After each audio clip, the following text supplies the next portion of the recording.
बिस्मिल्लाहिर्रहमानिर्रहीम। अस्सलाम वालेकुम dear students, welcome to pace maker biology. आज हम पढ़ेंगे प्रोटीन्स के बारे में। बहुत ही इम्पॉर्टेंट ये मैक्रोमॉलिक्यूल्स के तौर पर जाने जाते हैं।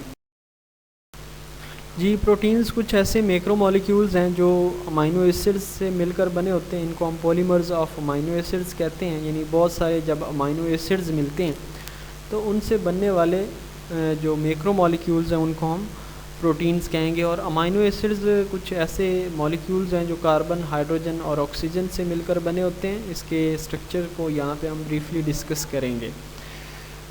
प्रोटीन्स का जो लफ्ज़ है ये प्रोटॉस से निकला है, जिसका मतलब है द फर्स्ट आर सुप्रीम। तो प्रोटीन की अहमियत की अगर बात करें, यहाँ पे बताया गया कि प्रोटीन्स जो हैं ये सेल के टोटल ड्राई वेट का तकरीबन 50% होते हैं। यानी आधा वेट जो है ये प्रोटीन की वजह से होता है, सेल का ड्राई वेट। और इसमें जो प्रोटीन्स हैं ये हर किस्म के सेल के अंदर और हर हिस्से में सेल के ये पाई जा सकती हैं। इसके यहाँ पे कुछ फंक्शंस बताए गए हैं। तो इनमें कुछ स्ट्रक्चरल और फंक्शनल रोल्स होते हैं इनके, जैसा कि एंजाइम्स, तमाम के तमाम एंजाइम्स जो हैं ये प्रोटीन्स होते हैं और ये मेटाबॉलिज्म को कंट्रोल करने के लिए इस्तेमाल हो रहे होते हैं। और इसके अलावा कुछ हार्मोन्स जो हैं वो भी प्रोटीन के तौर पर एक्ट करते हैं, वो भी प्रोटीन से बने होते हैं और वो मुख्तलिफ मेटाबॉलिज्म को रेगुलेट कर रहे होते हैं। इसके अलावा कुछ ऐसी प्रोटीन्स हैं जिनको हम कैरियर प्रोटीन कहते हैं, जो कि ट्रांसपोर्ट का काम करती हैं, जैसे कि हीमोग्लोबिन प्रोटीन जो कि हमारे रेड ब्लड सेल के अंदर ऑक्सीजन को ट्रांसपोर्ट करने का काम करती हैं। इसके अलावा सेल मेम्ब्रेन के अंदर आपने पढ़ा था कि 60% प्रोटीन्स पाई जाती हैं जो कि सेल के अंदर और बाहर फैसिलिटेटेड डिफ्यूजन को प्रमोट कर रही होती हैं।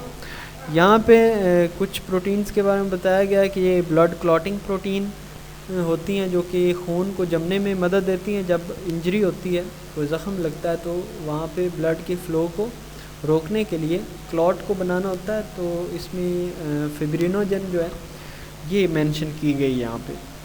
इसके अलावा डिफेंस सिस्टम के अंदर यानी इम्यून सिस्टम जब काम कर रहा होता है तो वाइट ब्लड सेल्स जो है ये एंटीबॉडीज़ को बनाते हैं जो कि नेचुरली क्या होती हैं, प्रोटीन्स ही होती हैं। इसके अलावा ये मूवमेंट के अंदर बहुत अहम किरदार अदा कर रही होती हैं, जैसे कि मसल्स के जो मसल फाइबर्स होते हैं उनके अंदर कुछ प्रोटीन्स होती हैं जिनको हम मियोसिन प्रोटीन्स और एक्टिन प्रोटीन कहते हैं, जो कि आपस में स्लाइडिंग फिलामेंट मैकेनिज़्म के ज़रिए से एक दूसरे को ज्वाइन करती हैं और कॉन्ट्रैक्शन और रिलैक्सेशन के अंदर ये हेल्प प्रोवाइड कर रही होती हैं। इसके अलावा कुछ माइटोटिक प्रोटीन्स होती हैं जो कि माइटोसिस और मियोसिस का जब अमल हो रहा होता है तो उस वक्त ये क्या कर रही होती हैं, मूवमेंट करवा रही होती हैं क्रोमोसोम्स की। तो स्पिंडल फाइबर्स जो होते हैं उनकी सूरत में ये वहाँ पे प्रेजेंट होती हैं। जी, हम इसमें पढ़ेंगे अमाइनो एसिड्स के बारे में। तो अमाइनो एसिड्स कुछ ऐसे केमिकल कंपाउंड्स हैं जो कि इनमें मेन 2 ग्रुप्स हैं। आपको इसका एक स्ट्रक्चरल फार्मूला भी नज़र आ रहा है जो कि आप नीचे राइट साइड पे देख सकते हैं कि बिल्कुल दरमियान में ब्लैक कलर से कार्बन को शो किया गया। इस कार्बन के साथ 4 डिफरेंट जो ग्रुप्स हैं वो अटैच्ड हैं। तो आप देखें कि कार्बन के राइट साइड पे कार्बोक्सिलिक ग्रुप है COOH और कार्बन के लेफ़्ट साइड पे अमाइनो ग्रुप मौजूद है NH2 ग्रुप। और इसके जो कार्बन है दरमियान वाली, इसके पास एक हाइड्रोजन प्रेजेंट होता है और इसके पास एक साइड चेन R प्रेजेंट होती है। यहाँ पे असल में जो R साइड चेन है इसी के अंदर फ़र्क आता है। इसके अंदर फ़र्क आने की वजह से जो तमाम किस्म के अमाइनो एसिड्स होते हैं वो मुख्तलिफ हो जाते हैं। अब ये चारों ग्रुप जो दरमियान वाली कार्बन के साथ लगे हुए हैं ये कार्बन अल्फ़ा कार्बन कहलाती है। इसके कुछ करैक्टरिस्टिक्स भी बताए गए हैं अमाइनो एसिड्स के। अमाइनो एसिड कलरलेस होते हैं, इनका कोई कलर नहीं होता, वाटर सॉल्युबल होते हैं और ये क्रिस्टलाइन सूरत के अंदर पाए जाते हैं। अगर देखा जाए तो सेल के अंदर 170 टाइप्स के अमाइनो एसिड्स प्रेजेंट होते हैं, लेकिन 26 ऐसे अमाइनो एसिड्स हैं जो प्रोटीन्स को बना रहे होते हैं और ज़्यादातर प्रोटीन्स जो है ये 20 अमाइनो एसिड्स से के मिलने से बनती है, जिनमें से 10 अमाइनो एसिड्स ऐसे हैं जिनको हम एसेंशियल कहते हैं और 10 ऐसे हैं जो नॉन एसेंशियल कहलाते हैं। एसेंशियल अमाइनो एसिड्स वो हैं जो कि हमारी बॉडी के अंदर नहीं बनाए जाते, जो कि हमें बाहर से थ्रू द फूड और डाइट हमें लेना पड़ते हैं, और नॉन एसेंशियल अमाइनो एसिड्स ऐसे हैं जो कि हमारी बॉडी ख़ुद बना सकती है।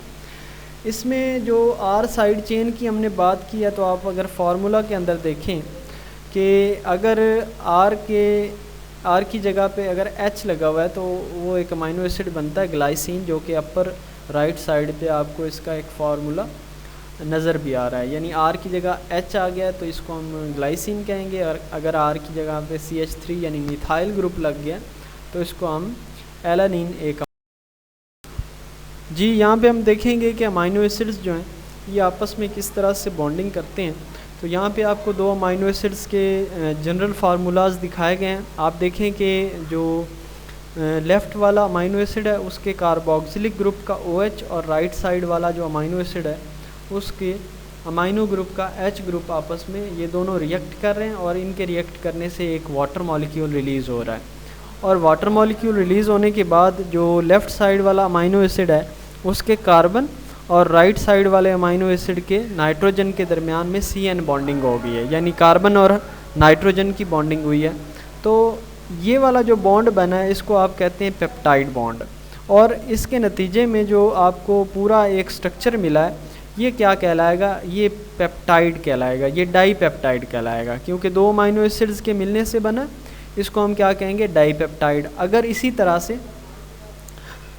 एक और इनके साथ अमाइनो एसिड मिल जाए तो उसको हम ट्राई पेप्टाइड कहेंगे। वो कैसे मिलेगा कि आप देखें कि इसकी दोनों साइडों पे जो डाई पेप्टाइड है इसकी दोनों साइडों पे अभी भी एक तरफ से राइट साइड पे कार्बोक्सिलिक ग्रुप का OH फ्री पड़ा है, और इसकी लेफ़्ट साइड पे अमाइनो ग्रुप जो है उसका H फ्री पड़ा है। तो इसके दोनों साइडों पे फंक्शनल ग्रुप अभी भी फ्री पड़े हैं, यानी इसकी किसी भी साइड पे आके कोई भी और अमाइनो एसिड अटैच हो सकता है। वहाँ से वैसे ही वाटर मॉलिक्यूल रिलीज़ होगा, वाटर मॉलिक्यूल के रिलीज़ होने के बाद वहाँ से एक और अमाइनो एसिड वहाँ पे जुड़ जाएगा। तो क्या बन जाएगा हमारे पास, वो बनेगा ट्राईपेप्टाइड।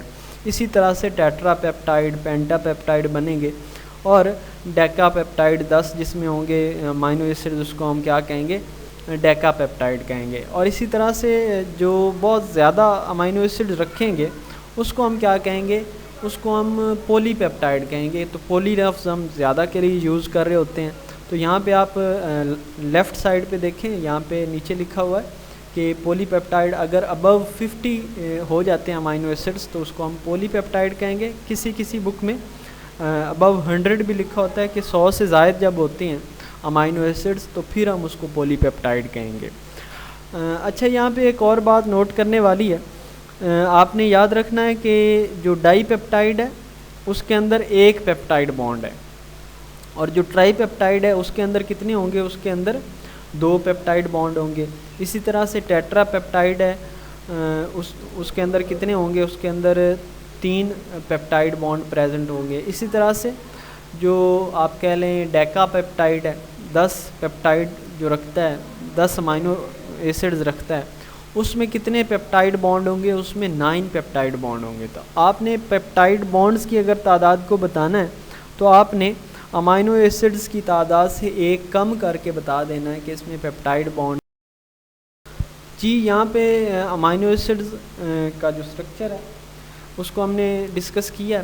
यहाँ पे ऊपर आपको एक अमाइनो एसिड का जनरल फार्मूला दिखाया गया है कि एक तरफ कार्बोक्सिलिक एसिड का ग्रुप होता है, दूसरी तरफ अमाइनो एसिड का ग्रुप होता है, और अगर आर साइड चेन के की जगह एच लग जाए तो उसको हम ग्लाइसिन अमाइनो एसिड कहते हैं। अगर इसमें CH3 लग जाए तो इसको हम एलानिन अमाइनो एसिड कहते हैं। रिएक्शन के इनके रिएक्शन के ज़रिए से जो बनने वाला डाईपेप्टाइड है उसको हम ग्लाइसएलानिन कह रहे हैं। यहाँ पे आप देखें कि ग्लाइसिन और एलानिन आपस में रिएक्ट कर रहे हैं, तो एक तरफ से इसका H।